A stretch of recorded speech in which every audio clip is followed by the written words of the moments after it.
Okey, Assalamualaikum dan sejahtera. Sebab baru ini kecoh di Asia Tenggara bahawa TikTok Shop akan diharamkan di Indonesia. So, ini salah satu cerita amat menarik. Dan untuk saya sebagai seorang orang kata bisnes online di Shopee Lazada, gembira dengan perkara ini. Okey, apa sebabnya? So, yang pertama sebelum kita pergi ke sebab dan sejarah kenapa ini berlaku, saya bersama dengan saya, nama saya Hanif Idrus, saya dengan tips tentang Shopee, blogging dan Facebook Ads. So, jangan lupa untuk subscribe dan like YouTube channel saya. Okey, so apakah sebabnya TikTok Shop ini diharamkan di Indonesia? Sebelum kita pergi sana, kita lihat sejarah wujudnya, bibit-bibit kenapa berlaku perkara ini. Okey, so ini berlaku pada 1999 dan 2023. So, saya baca kat sini sikit. Sebab menggunakan bahasa Indonesia, saya nak terangkan. Okey, so sejarah ke arah penutupan TikTok Shop di Indonesia ini bermula apabila seorang menteri inilah, Menteri Koperasi dan Usaha Kecil dan Menengah, dipanggil UKM, dia nama Tenten Masduki, telah melawat Pasar Tanah Abang, okey, di mana mereka telah viral di media sosial mengatakan mereka tidak mempunyai jualan. Mereka sebenarnya adalah salah sebuah pemborong yang terbesar di Asia Tenggara dan ramai yang tidak berjualan disebabkan oleh TikTok Shop. Okey, bukan mereka tidak berusaha, mereka telah cuba buat secara online, tetapi mereka gagal. Kenapa mereka gagal? Ini kerana para pedagang ini dia tidak mampu untuk bersaing dengan para penjual import yang menjual produk yang mereka yang lebih murah pada ini.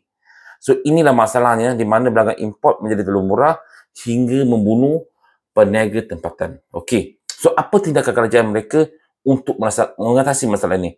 Kecoh kat Indonesia, kecoh. So, pertama mereka telah mengemaskinikan peraturan Menteri Dagangan 31 tahun 2023. Nama dia begitulah. Atau bahasa Indonesia ni dia bagi Permendak 31 tahun 2023. So, terdapat beberapa definisi dalam peraturan ini yang orang kata memberi peluang atau menyokong kepada peniaga-peniaga offline di Indonesia. So, salah satunya dari segi definisi model perniagaan. So, mulai perdagangan sistem elektronik dia panggil PPMSE. Okey, di mana pasaran tempatan atau marketplace dan social e-commerce akan dimonitor di bawah satu PPMSE ini untuk memudahkan bimbingan dan juga pengawasan. Bagus, ada sistem yang berpusat lah. Okey. Nombor dua, untuk ini paling penting sekali, untuk penempatan harga minimum sebesar $100 US untuk barangan import. So, artinya barangan yang berasal dari luar negeri langsung dijual oleh perdagangan ke Indonesia melalui platform e-commerce adalah $100 US. Okey. Dan nombor tiga, dia mempunyai senarai barang dari luar negara. So, terdapat senarai barang dari luar negara yang benar akan masuk ke Indonesia secara negatif dan juga positif lah. So, satu senarai yang jelas untuk semua pihak berkenaan produk import yang mana boleh dibawa masuk ke Indonesia tanpa menjejaskan peniaga tempatan. Alright. Dan nombor empat, syarat-syarat khusus untuk peniaga-peniaga luar negeri pada marketplace haruslah mempunyai beberapa bukti atau dokumentasi seperti bukti legal daripada negara asal, memenuhi standard SNI dan juga produk halal. Nombor empat, dalam label harus mempunyai bahasa Indonesia, kerana produk ada label bahasa Indonesia dalamnya, dan juga asal pengiriman barang. Okey. So, nombor lima, pasaran dan perdagangan sosial dilarang menjadi pengeluar. Jika seorang e-commerce ke atau apa, anda tidak boleh jadi pengeluar. Itu paling penting lah. Kalau jadi pengeluar jual barang, barang mesti lagi murah, betul. Okey. Dan nombor enam adalah penguasaan data oleh PPMSE untuk menghindari penyalahgunaan data yang seperti dilakukan oleh TikTok. Okey. So, dengan orang kata peraturan Menteri Perdagangan, saya gunakan bahasa Malaysia, peraturan Menteri Perdagangan 31 tahun 2023, kerajaan Indonesia berharap banyak PKS akan dibantu dengan menyekat barang import yang lebih murah daripada memasuk ke Indonesia secara bebas. Dengan melarang penjualan atas sisi di media sosial, usahawan akan lebih menumpukan aktiviti promosi. Ini dapat membantu kesedaran tentang jenama yang dipromosikan di media sosial oleh peniaga-peniaga offline. Artinya, kerajaan dapat membentuk satu perdagangan yang sihat, bersaing dari segi harga yang kompetitif di pasaran Indonesia. Okey. Okey. Ramai pertikaikan salah satu sebab adalah kerana barangan import masuk ke Indonesia adalah orang kata menyebabkan salah satu utama menyebabkan wujudnya undang-undang ini wujudnya satu orang kata aktivitis untuk menghargai TikTok di Shopee. Menghargai TikTok Shop di situ Shopee tak ada sorry. Okey, kenapa? Saya buat satu kesimpulan. 4 alasan kenapa TikTok harus ditutup di Indonesia dan juga di Malaysia harapnya. Okey. Pertama, monopoli Monopoli berlaku apabila terdapat platform yang mempunyai keupayaan untuk mengawal pasaran, menetapkan harga tidak adil, jalanan berbeza dan menetapkan harga diskriminasi berdasarkan data yang dimilikinya. Dan TikTok punya keupayaan untuk beri data itu sebab dia adalah sebuah social media dan jadi juga menjual produk. So dia data cukup dari trafik yang datang kepada TikTok social media, dia boleh manipulate the data. Tidak boleh. Dan hari ini dia menjadi seorang monopoli. So untuk elak perkara ini, TikTok Shop harus ditutup. Okey. Dan nombor 2, penyalahan gunaan algoritma. Okey, platform yang mempunyai media sosial dan juga orang kata e-commerce secara bersama dengan mudah mendorong produk asing tertentu muncul terus-menerus di media sosial pengguna tempatan. Di mana ini kerana bergabungan antara media sosial dan ini paling bahaya sebenarnya untuk saya. Dengan saat ini, dia akan menyusahkan produk lokal untuk muncul di media sosial. Kemungkinan besar TikTok ada menyalahgunakan algoritma dia untuk memungkinkan platform yang menguntungkan mereka untuk muncul di dalam sosial media dan akan mendominasi produk lain. Itu yang bahaya kat situ. Dengan sosial media kan kadang keluar FYP. So kemungkinan besar algoritma algoritma TikTok, Shopee pula, saya cara berjual di Shopee Algoritma TikTok akan munculkan produk-produk yang lebih diskriminasi, mungkin produk dari negara China untuk tunjukkan di dalam di FYP. Dapat penagihan tempatan tidak mempunyai peluang untuk maju. Seperti katakan oleh menteri tadi. Walaupun kita buat orang kata konten online di pasar baru tersebut, tapi tidak berjaya. Kenapa? Inilah sebabnya. Algoritma bermain di situ. Okey, penting algoritma ni. Terus saya kata sebagai seorang peniaga online, anda kena memahami apa tu algoritma yang harus anda kuasai kat situ Okey, yang ketiga adalah penyalahgunaan trafik. Jelas-jelas saya tunjukkan platform seperti TikTok boleh memanfaatkan trafik. Media sosial social media atau media sosial yang mempunyai trafik yang sangat besar boleh digunakan sebagai pencetus untuk membuat pembelian dengan e-dagang. So, pada benda-benda macam ni, e-dagang yang valid seperti Shopee, Lazada tidak boleh melawan platform yang mempunyai media sosial dan juga sebagai e-dagang combine melawan mereka. Jika kita tak kawal benda ni, saya rasakan Shopee atau Lazada akan mati tak lama lagi kerana mereka memiliki kelebihan yang lebih dari segi trafik. Mereka tidak perlu beli trafik. Mereka mempunyai trafik percuma yang datang ke TikTok social media dan di situ mereka gunakan untuk selitkan produk TikTok Shop. Ini adalah penyalahgunaan trafik yang secara jelas ditunjukkan oleh TikTok.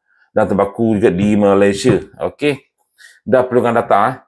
So, saya dapat undang-undang atau undang kecil dia bagi undang-undang nombor 22 tentang perlindungan data peribadi. Pemprosesan data peribadi dilakukan sesuai dengan tujuannya. Dan di Malaysia itulah. Malaysia buat dia alasannya media sosial sebenarnya bertujuan untuk hiburan. Bukannya untuk menjual sehingga data yang Amerika ada diperdagangkan. Tidak boleh So, pendedaran kerajaan Indonesia tentang penggabungan platform media sosial dan e-dagang adalah tidak boleh dan ia dapat menyebabkan penyalahgunaan data peribadi pengguna. So, empat penyebab inilah menyebabkan kerajaan Indonesia mengharamkan TikTok Shop. Okey. Dan mereka sekarang kena mohon permit untuk berniaga di Indonesia sebagai e-dagang. Dan kalau saya rasa kalau mereka nak buat TikTok Shop, mereka kena buat separate yang platform seperti Shopee atau Lazada atau Tokopedia kan. So, artinya separate berjuang bersama dengan e-dagang dengan cara yang berbeza-beza. Itu yang boleh mungkin dibenarkan oleh kerajaan Indonesia. Okey, kita tak tahu kerajaan Indonesia punya pemikiran sekarang Tapi yang penting tindakan yang dilakukan dari TikTok untuk menjaga perniagaan bisnes online Okey, pendapat kesimpulan peribadi saya tentang TikTok Shop diharamkan di Indonesia adalah lebih baik Mungkin untuk setengah orang tidak baik, tetapi kita harus lihat dari segi overall keseluruhannya untuk masyarakat Indonesia adalah bagus untuk perniagaan online dan offline, di mana kita mengelakkan persaingan monopoli dan penyalahan gunaan kuasa oleh sesebuah syarikat. Betul? Okey. Dan Malaysia saya mengharap dapat mematuhi apa yang dilakukan oleh Malaysia dan juga India sebelum ini bagi melindungi perniagaan tempatan Sekarang ni kita memang teruk semua orang tahu online. pedagang offline atau retail shop yang ada di jalan yang harus bayar duit sewa, duit orang kata semua ni api elektrik kena bayar dan mereka tak boleh menaikkan harga. Tapi mereka yang berniaga di offline boleh murahkan harga yang rendah. Dan berlaku teruk, saya katakan berlaku di Indonesia, mereka menjual produk import dari China terutamanya memang cukup murah dan akhirnya pedagang tempatan akan mati. Dan akhirnya juga kuasa ekonomi dikuasai oleh orang luar. Fikirkan perkara ini. So, untuk saya juga, sosial media tidak boleh jadi e-commerce. Jangan tamak. Ia akan membunuh e-dagang yang lain seperti Shopee atau Lazada. Itu pendapat saya ke situ lah.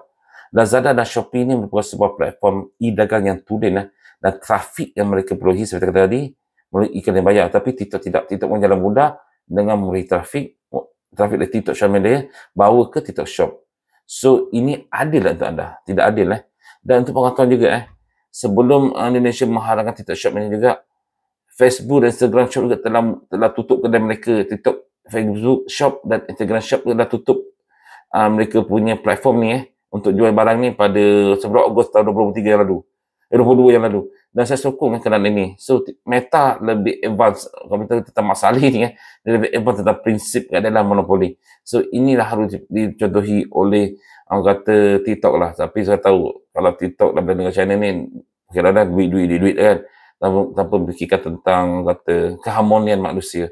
So, saya ucapkan tahniah kepada pihak kerajaan Indonesia mengambil tindakan yang berani sebetulnya kerana baru-baru ini TikTok telah mengumumkan ingin membuat pelaburan sebanyak 15 bilion di Asia Tenggara dan tiba-tiba Indonesia membuat tindakan seperti ini, itu mereka akan kehilangan yang pelaburan yang tinggi daripada TikTok. Tetapi demi rakyat, Presiden Jokowi, seorang presiden yang bagus untuk saya secara peribadi, telah membantu orang kata membantu banyak. Dia shop ni tu dia membantu banyak. Ini pasal pengalaman saya tahulah. So dia akan bantu banyak peniaga yang valid, yang tulen di dalam bisnes online.